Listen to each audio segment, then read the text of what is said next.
Be perfect. And you can tell that we're talking as we're hitting our own button to start our own show, because that's how we roll around here at Unscripted with Ally and Jen. Jen, hi.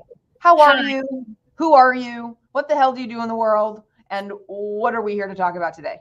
Great question on all of the questions. So I'm Jen. I am a hybrid book publisher focusing on elevating thought leaders, most of the time who are coming from underrepresented communities or underrepresented voices. And we have a strong focus on strategy and collaborating between our authors. And so today's conversation is talking about successful creative collaborations between authors and publishing professionals, which I know, Ally, stems from some recent situation that occurred on your side. So we can't wait to get into that, but obviously share a little bit more about who you are and what you do, and then we can get into I think this is going to be a juicy conversation, personally. It is, and it's going to be fast and furious because we both have calls that we have to jump to way earlier than we normally wrap up this show. So we're going to be hot, folks. A game of hot potato with lots of really great content and information. And please let us know if you are here live by dropping some love and comments into the chat. So I'm Ally with The Right Place, Right Time. I am a book coach and ghostwriter with some developmental editing focus. And I'm also here about helping the voiceless, the marginalized, the overlooked, the invisible get their words onto the page. Nonfiction only, but within that space, memoir is my favorite. And honestly, sneak peek, probably the only thing I'm doing in 2025. So for anybody who is watching or listening and interested in working with me in the nonfiction space, you either need to have a chat with me now about your prescriptive nonfiction, or you're going to not work with me next year because I'm just doing memoir. There, I said it. It's now out there in the universe, and so I have to stick to it. You do. Flag has been planted in the sand. Done. I have said it, and it is now out there, and so it is. Now, today's topic. I love this topic so much so because I truly believe, like truly and deeply believe, that authors and their publishing professionals, whoever that is, at whatever stage on the journey, whether it's your coach, your editor, your publisher, I don't care, your cover designer, it is a partnership. It is a collaboration. And there are things that I think make this successful. And I think that there are things that make this lousy.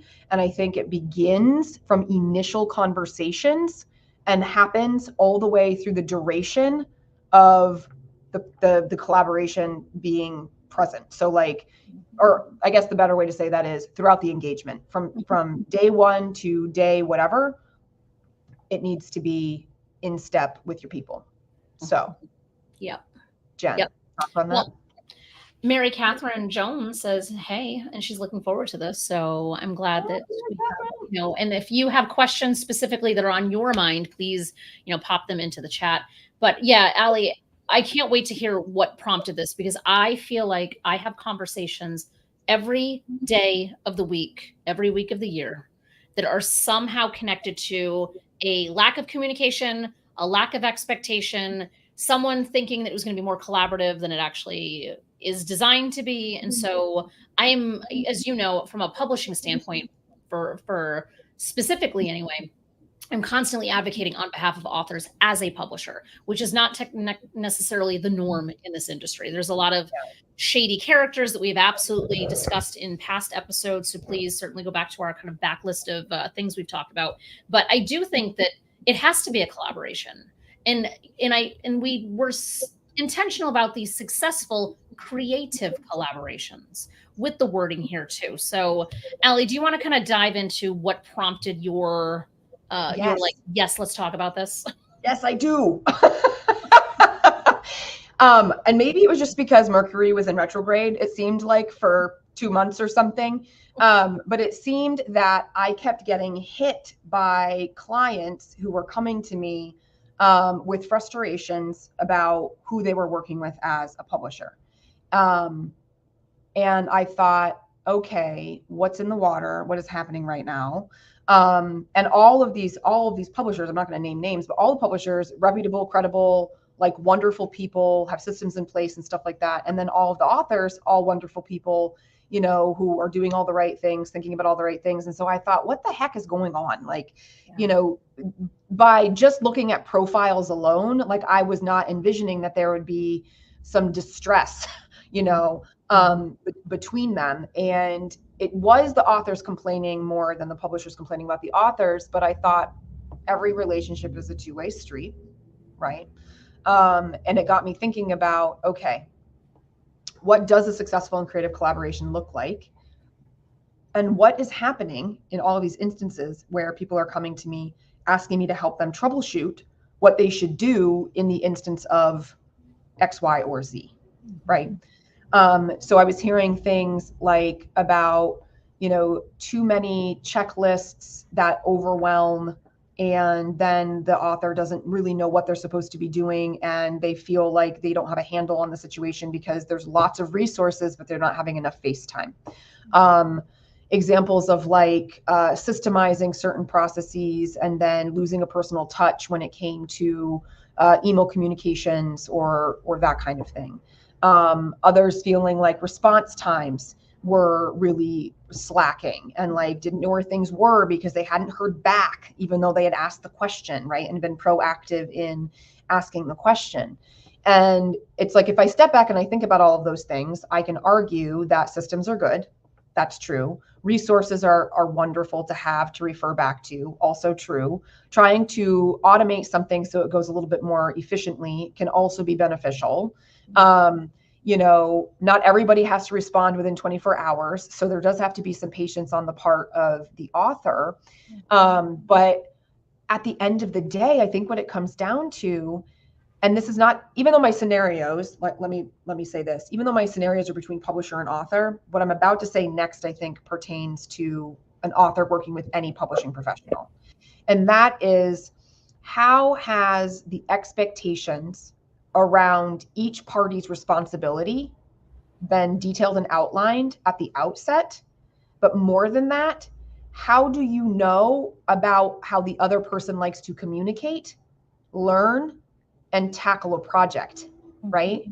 Like, because not everybody does well with a resource bank. Not everybody does well with a checklist. Not everybody does well, you know, with an automated message that everybody gets, even though they might understand that it's systemized. So it's like, how well do we know each other's process? How well do we know each other's learning style, communication style? Have those things been outlined at the beginning, so that we avoid pain and agony and discomfort later on?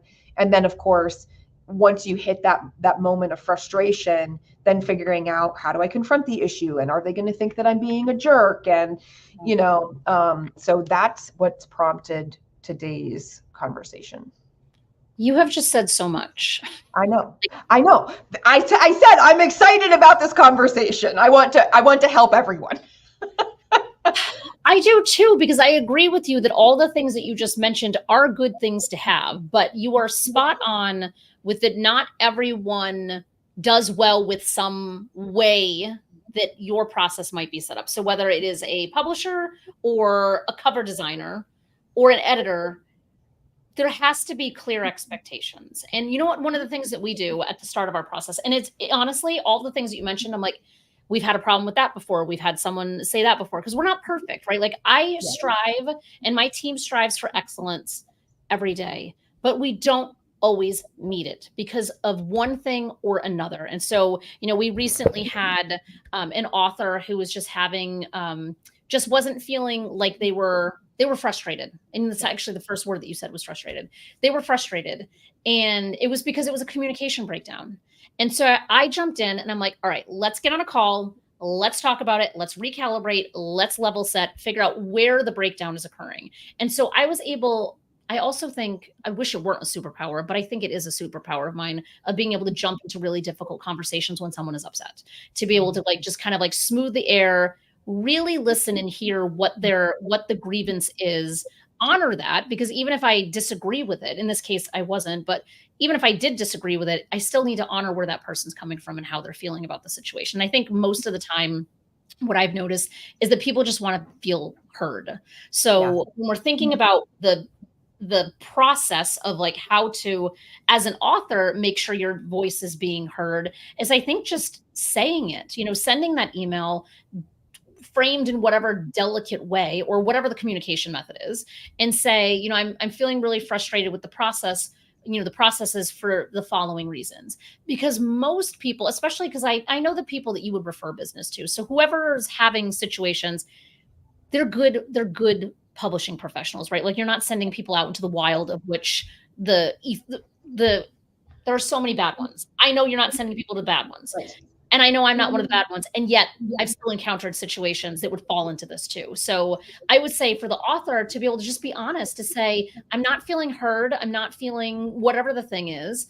Can we have a call and just kind of figure out how we might be able to change things? Because I feel like the good hybrids, I will speak on behalf of hybrids, the good publishing professionals are not going to be so rigid that they're like, no, you either do it our way or there's no way, right? There's going to be that collaboration there. So I think a lot of times an author is coming to authorship feeling disempowered, not because of the publishing professionals, not because of who they're working with, but because of how the hierarchy of this industry operates, where it's almost like the author has to be grateful that they have an opportunity to work with someone to get their book published, because of just kind of the standards that the traditional side of the industry has kind of set forth. So I think sometimes people are coming into this, even if they don't consciously know that they're feeling disempowered, they're already kind of feeling disempowered, even if they have all of the systems around them to empower them. So I think just having an open dialogue, to me, is kind of that first step in what does a collaboration really look like? Because it is the setting the expectations.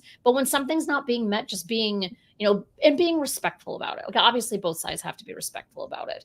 But to me, that seems to be like something that could alleviate a significant amount of the stress for everybody involved. Yeah. But I also think then that if communication is key, you need to know what those channels are and which ones are appropriate to take, right? Mm-hmm. So I think putting something in an email is good. It's better than saying nothing. Yet at the same time, so many things can get lost in translation if egos come into play, right? So I think part of it is everybody's got to do their ego check. And again, everybody's got an ego. So this is not saying that publishers that I'm referring to these examples are egotistical or my authors are egotistical, but just that by saying I don't like the way a process is going doesn't mean that they don't like you or that it's personal, right? So checking your ego on that side, but also for the author and how they might respond. If a system is a system and they have it in place, don't automatically assume that they're going to correct the process specifically to you when there's a reason that they've created this process or system in the first place. But, I would say at the outset, going back to something that I said about how this begins at the very first, conversation and lasts throughout the engagement, is outlining who is responsible for what. And if there is a problem or challenge, how would you together as collaborators prefer to work through the issue, right? Part of the reason I think I've been troubleshooting what should the author do, and of course my advice is always the same, say it out loud, is because nobody talks about what happens if there's a challenge, right? We are really good at talking about our process, how we're going to take them through step A through whatever based on our part in the journey. But I don't know that we always address, and if you have a challenge or if you have a problem, then this is how I would like to see us resolve it. Or these are the things we have in place to take that feedback and make it better and make it different. And I think there's also from an expectation standpoint, right? You mentioned, Jen, authors coming in maybe disempowered because of how the industry runs. But at the same time, I think that it's possible that an author comes in with an expectation that service is going to be at a certain level when they're paying for publishing, right? So when they're in a pay to play model and they're throwing thousands of dollars at their book, they want to feel like they are the only person under the sun that matters, when the reality is they're not the only author going through the process with the publisher, which is why there are processes in place, right? That's why there's systems and checklists and resources. So I think the other thing that needs to be addressed at the outset is like, how will I feel as a client going through your process? How many other people are you working with? I just got asked this question actually right before this call. I was having a conversation with a prospect and they said to me, how many other projects are you working on? And how does that impact your attention to my project. Brilliant question. Brilliant. I was like, thank you. Yes, let's talk about that. Who am I working with and how does that look? And I thought, yeah, that's a great question for both people to know the answer to, including the provider. Like, yeah, what are you going to do to ensure that that person feels like they're getting your full attention, right? While you also trying to continue to hold boundaries around your time and make sure that you're not shortchanging anybody else and nobody's getting, preferential treatment, or whatever it is. So folks who are joining us live, we've already dropped some sweet beats. All right. But things to talk about in those opening conversations. How do you troubleshoot issues? How many other clients are you working with at a time? And what does that mean for your attention to them? What should they expect from you as a client? They're paying for a service, yes, but how does that translate in terms of actual communication and attentiveness? And then also, I think the other thing that needs to be flat out made clear is who are they going to be working with? This is the other thing that's come up. Well, I had my initial meeting with so-and-so from the publishing company, but then I got handed off to this other person that I didn't know I was going to get handed off to, and I don't understand their role. And the reason I went with the publisher was because I really liked this person who I connected with, but now I don't have any access to that person. So again, understanding who else in that business are they going to face off with, right? What is their role? And then how does that relationship work? Because now we've got new people in place, right? Collaboration doesn't always necessarily mean one-to-one. Yeah. I recently had to do some reshuffling of folks on our side, kind of dividing up the workload of one of our project managers to a few of the others. And I know how I have felt when I have engaged with a service provider, because at the end of the day, even though we are a publisher, we are still a service provider. I hate that is what we're kind of boil it down to relegate it to. We're both service providers at the absolute end of the day. Even though we both know we're giving way more, we are much more collaborative. We are there. We are partners. We are we're thought partners. And looking at having to move things around, I didn't want anyone to feel like, oh, she's just dumping me on this new person. So I jumped in and I'm like, all right, let's get on a call. I'm going to introduce you to your new project manager, your new primary person, and we'll just make sure that everyone's on the same page. And it doesn't take that much time or effort.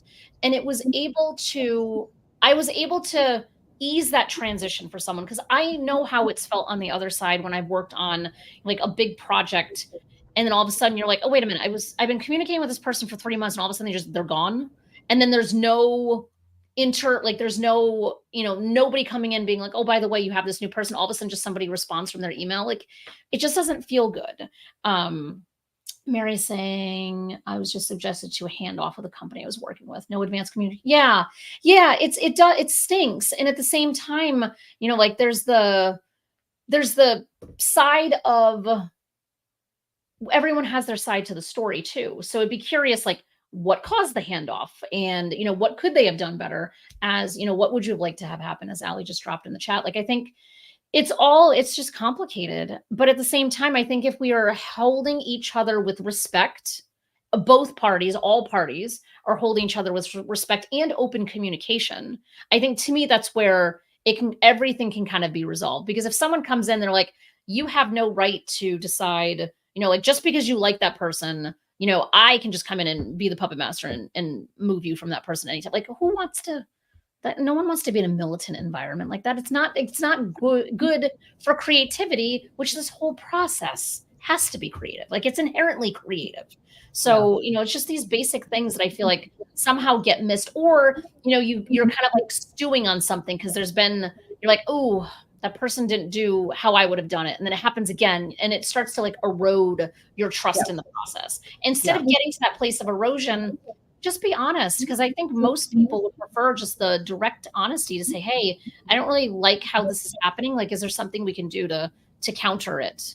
And like you said before, maybe it's not rechanging a whole system or a policy or process, But there's the human element here. We're telling people stories for a living, for crying out loud. Like, there has to be a human element. There does. Okay, so that's a perfect segue. I think at the end of the day, the answer really to any challenge is to think about how the person on the other side wants to be treated. Is like to get down to like, what is this actually about?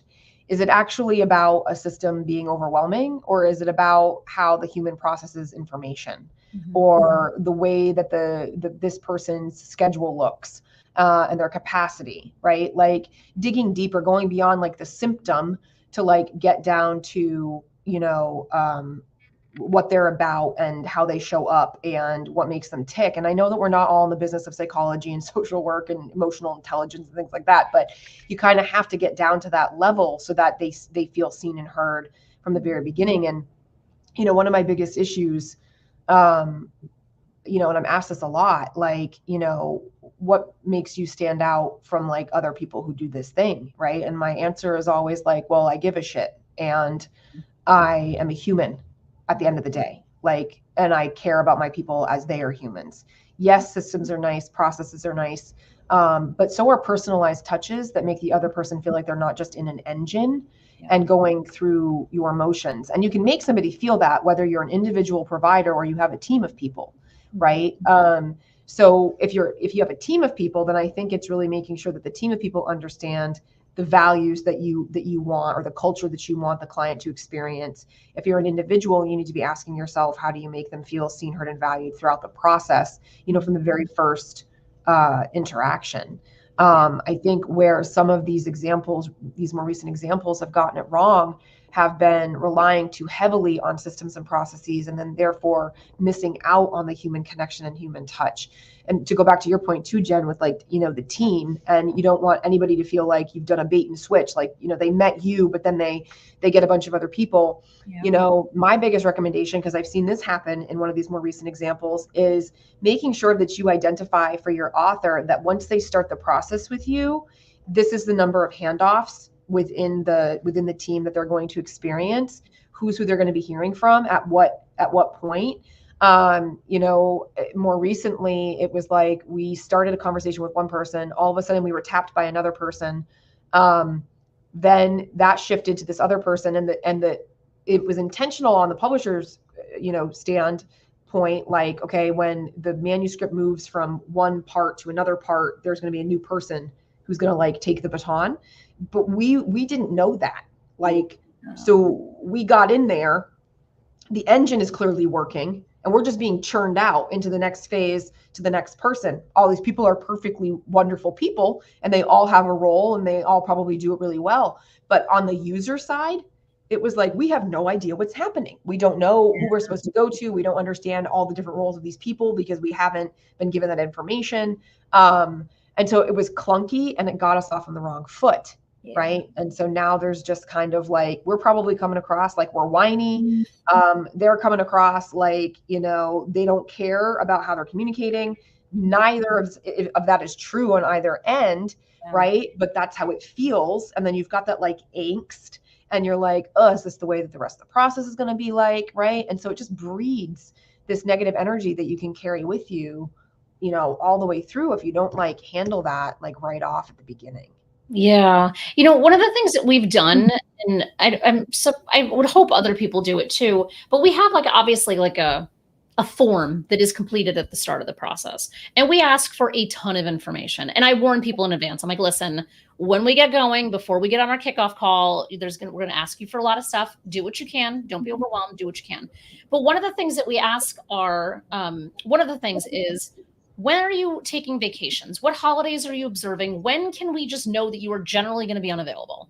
Because if we have a timeline created and did not factor in the fact that the author is in their RV for a month and not working, then that's going to cause friction and chaos. So that's like one just little thing that helps a lot. And the other is, what type of communicator are you? How do you want to be communicated with? Do you want standing calls? Do you want them to be calls? Do you want them to be video calls? Would you prefer just to be on email only? Like, what is your actual preference?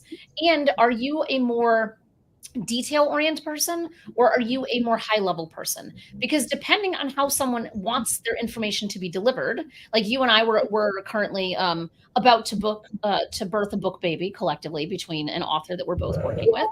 And this person is a really detailed person. So if we were to have our system in place that only provided super high level, they would be like, well, I don't fully understand what's going on. And at the same time, if you have someone who's like, I just want, like, for me, it kind of depends, but most of the time I'm like, just tell me what I need to know and what you need from me. Like that is my style when I'm working with other providers. So me getting all the details, so I'm never going to read them. I'm never going to look at them. I just want you to tell me what you need from me. And so giving me all of the overwhelming details wouldn't work for me either. And it's not to say either of those styles are right or wrong. They're not, because it's just a different style. So I feel like us getting to the bottom of that at the front part of the conversation in the beginning of it alleviates a lot of what you were just kind of talking about. But I also think, like, if your process is, because I can kind of see the benefit of why there would just be a handoff from phase to phase, because there's someone who's an expert in that phase. In our case, we have a project manager or a team of them who are ushering from start to finish. So you always have at least one of the same person the whole time. But I can see how that other way would work too. But if that's not what's been communicated at the start, then you're going to have the situation you're in where there's just kind of confusion and frustration because you're like, what the hell? Whereas at least if they had said, this is our process, you were going to hear from 5 different people from start to finish, you'd be like, oh, all right, I expect that. And then you know that when you're with this person, okay, the next step starts when I get handed off to the next person, rather than just being confused. Well, and I think in this particular instance, they're growing and they're shifting and they're changing systems and they're trying to make it more efficient. And I think that that is definitely something that's reasonable for all of us as we grow our businesses and things start to change. We have to change, right? As we get more clients, we have to change to manage it all. I think if it had been communicated at the outset that they were in the midst of changing things, and so therefore things might be a little bit clunky, we would have had a little more grace to begin with, because we understood what was happening behind the scenes. Now, they might not have been anticipating, issues, so they didn't feel like they needed to say anything, right? So you have to kind of give both sides the benefit of the doubt. I think one additional question, I love the questions that you're asking, Jen. I think an additional question that people should really be asking is, in addition to the high level or detail orientation or how do you like to learn, is to be very specific. Would you like your information provided visually or like by video, audio, right? Like some people just, they want the video of you talking and explaining the next step, short, sweet. They can click on a button, they can listen in the car, whatever it is, they know what they need to do next. Other people want it all written out so they can refer back to it later. But like, if you are not a reader or visual learner, and you're also not detail oriented, sending the long email with the 15 paragraphs of dense information about what's happening next and why it's important, right, is going to just be like, let's close it down and let's move on. Like, I will deal with that later. And what we run the risk of is then not meeting milestones, not hitting the timeline that's in place, because there's a dysfunction in the way that people are offering and receiving, right, information. The communication piece is huge. Now, I think that there's a lot to be said for how people can communicate from that initial conversation, right? Like, so, and this is on both parties. Both parties should be vetting each other. Both parties should be interviewing one another. Neither party should just be saying yes to the other because it's the first person that they spoke with, or they hit the right price point, whether you're paying or you're receiving, right? It's about values. It's about energetic alignment. It's about, whether or not you each see something in the book that you're working on together. Obviously, the author should see the merit and the worth in their book, but you want your provider to be right there with you, right? And passionate about the process. But like, how are they communicating with you in that call? Because their communication and how they're showing up, whether that's verbal or nonverbal, is going to say a lot to you about how they are as a provider. Also true of the client, how they're showing up to the call, right? Verbal or nonverbal is going to tell you a lot about how they're going to show up as a collaborator. If they steal the show and they talk at you and this just happened to me recently too. Somebody found out what I did. They were really curious. They started to tell me all about the thing that they were working on. And then they talked at me for the next 60 minutes. I was like, oh dear, like, I don't know that this is the right fit. Yeah. Like if this person wanted to truly pay me for my services, because I wouldn't be able to show up as a coach if I have no space to actually say anything. Yeah. Yeah. Right. Good point.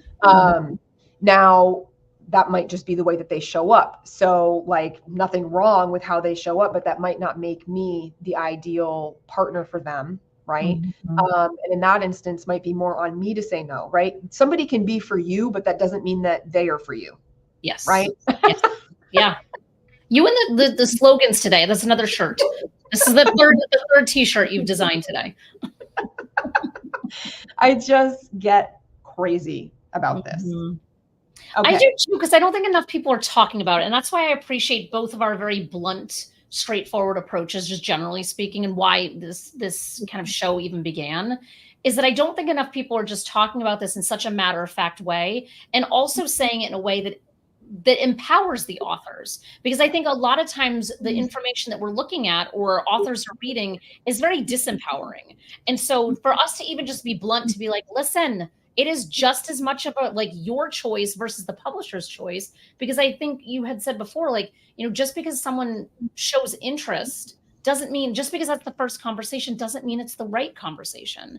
And, you know, got to think about, what are the publishers or that service provider's superpowers? Like what do they do really well with? For example, I have a really close friend of mine who also has a hybrid publishing company, does a lot of children's books and does, you know, like fiction, a little bit of nonfiction.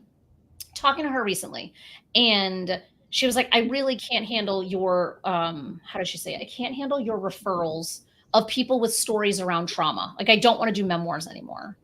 And I was like, all right, because like there's a lot of times people, I'm not the right fit for them for whatever reason. And so then I, you know, send them her way or another service provider.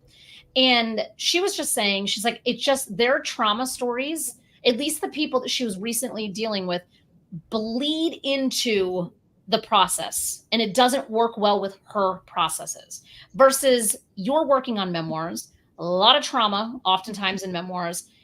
I have a traumatic story myself, written a memoir about it, and we work with a lot of authors that have some kind of trauma, and we have systems built and designed to be able to handle and have that space for someone's emotions. There are plenty of publishers who don't have that space for emotions. So I think it's really self-aware of this friend of mine to say, I don't want these projects because I don't feel like I'm the right fit for them. So it's kind of it's a little bit of, there's obviously like the self-awareness from the author standpoint to be able to say, what is it that I really need? And it's a self-awareness from the publisher to be like, this is something we're really good at, or it's something we're not good at. And if it's not something you're good at, pass it on to someone else who is credible and reputable and can kind of make sure that the person is getting the experience that they're looking for.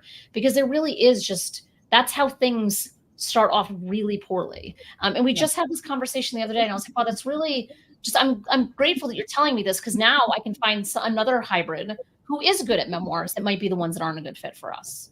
And there's nothing wrong with that. Right? And there's not. And I think, you know, it's great that that particular publishing partner has like drawn the line in the sand. She recognizes that she doesn't want to hold space for that type of genre. Yeah. But I also want to empower authors who are working in memoir, and specifically memoirs that are traumatic, to also ask their service providers if they can hold space. This is also another brilliant question that I got recently on a call with a prospect a couple weeks ago. I already knew the story because she'd given me some details in her contact form as she was scheduling the call. We then proceeded to email back and forth a little bit. So I knew a lot about the story before we actually jumped on and we had a conversation on Zoom. And either in the conversation or in an email that followed after, I can't remember which, you know, she said to me, she said, you know, the one thing that I didn't get around, must have been in an email, the one thing that I didn't get around to asking you was whether or not you felt that you had the emotional capacity to take on such a traumatic story, you know, given what I know about you, because she knew that I was a mom and her trauma took place as a child. And I was like, what a great question. Yeah. Right. Not that she needs to take care of me.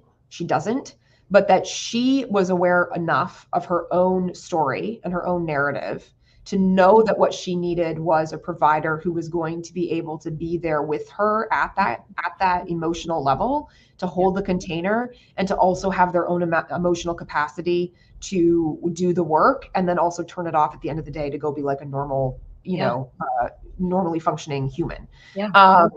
So, it's also on authors to be asking really great and wonderful questions. And okay, if you don't know out of the gate what those questions should be, that's why we're having this conversation, is to give you a leg up and think about things that you should ask. But definitely the publishers, service providers, whoever, should also be asking themselves when a project comes in, is this the type of project I want to work with or on? Not just about the author. The author could be a great person. You might love their energy and their sense of humor, but the story itself gets to you on any number of levels, and it's just not hitting you where it needs to. There's a way to say no gracefully and to bow out and still be in service to those people without being the chosen person that they engage with, sign a contract for, and walk away. And I think also with memoir people, even if a publishing provider does not say to you whether or not they will or they won't work on something, or they have the capacity for it, even if you don't think to ask that question, read the room. Okay. That sounds so awful, but read the room. If you're getting just like a blank stare, and they can't even offer like an "I'm so sorry that happened to you," or "Wow, it must be really powerful to write this thing," and they are literally just like a deer in the headlights, might not be the right fit. Agreed. Right? Like, might not be the right fit. Like, because if they can't figure out how to respond in that initial conversation, how are you going to be able to naturally talk to them about your book throughout the process of getting it to the next stage, whatever it is that you're working on, cover design, editing, whatever. So read the room. How are they responding? How are they reacting? If they ignore what you say altogether and then jump into, well, how are you going to market that? That might not feel so great. No. Like, if they are just ignoring the emotional piece of what you just said and they're jumping right to business, they might not mean to be insulting or offensive or uncaring or anything. They might just be strictly uncomfortable and have no idea what to respond with, but that's still a clue. Like, that's still a sign to be paying attention to. Yeah. These are such good, like really good observations. And, there's just so much nuance to someone's story. And this is going to be a generalization. So it's, again, buy at your own risk, find the right partner at your own, beware all of the things. But it's oftentimes those service providers that have really inexpensive price points where these experiences are much more prevalent, in my experience anyway, and at least in conversations that I've had with folks. Because if you are paying for a high-end experience, you're going to get a high-end experience most of the time with people who can hold the space for you in those environments. And I think holding the space is so important and not something that is talked about nearly enough. I had to talk to a therapist about how to channel therapist skills in just simple sales conversations, because the amount of information, I know it's the same way in your world, the amount of emotion that bleeds onto me from somebody else who is raw and still in pain as they're writing their memoir or they're about to publish it.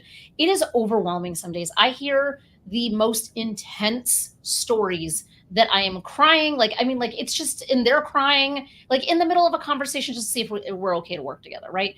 And so, but I'm capable of holding that space. And I know there's a lot of people who are not capable of it. And I'm not saying that makes me better or worse. It just is a difference here to know, and to pay attention to those clues, because I can't imagine pouring your heart and soul and then someone would be like, well, who's your target audience?